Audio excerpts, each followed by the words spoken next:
Desde que o ministro da Educação falou em contingenciamento das contas da educação, especialmente ali das universidades públicas, esse assunto virou notícia e não sai mais, né?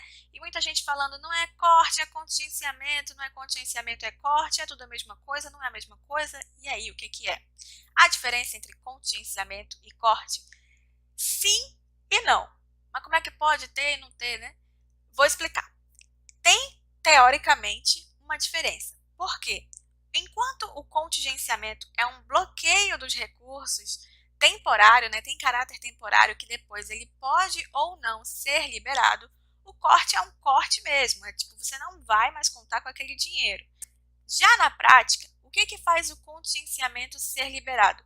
O aumento da arrecadação. E como é que está a previsão para que essa arrecadação aumente? Muito mal. Existe uma coisinha que chama Lei de Responsabilidade Fiscal.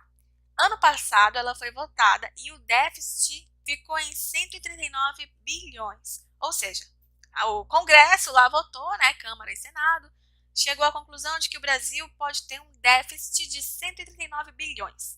Se o Bolsonaro, o governo Bolsonaro, ultrapassar esse valor, ele cai na irresponsabilidade fiscal. E isso é crime, inclusive pode levar a um impeachment. Mas como é que ele não chega nisso? Ele tem que bloquear o valor para que não ultrapasse os 139 bi, senão ele comete um crime. Só que ele não pode ficar só contingenciando. Ele tem duas opções. Ou ele dá um jeito de aumentar a arrecadação, ou ele aumenta esse limite do déficit. Nos dois casos, ele vai precisar falar com o Congresso. Porque como é que ele aumentaria a arrecadação? Aprovando, por exemplo, a reforma da Previdência, a reforma tributária, enfim. Já para aumentar o déficit, o limite de déficit, ele tem que falar com o Congresso, porque é uma lei e é o Congresso que vota. Então, como a gente não está vendo nenhuma articulação do Bolsonaro, nem para conseguir aprovar a reforma da Previdência e nem para conseguir ali uma conversa com o Congresso para aumentar esse déficit, o esperado é que a gente vá para uma dívida mesmo, né? Porque quando o país tem uma dívida ali e não tem como pagar, ele vai fazer o quê? Emprestar o dinheiro. Só que o Brasil já tem 80% do nosso PIB consumido com dívida. Então, quando você deve muito, o que que acontece? Você fica com o nome sujo na praça quando você vai emprestar.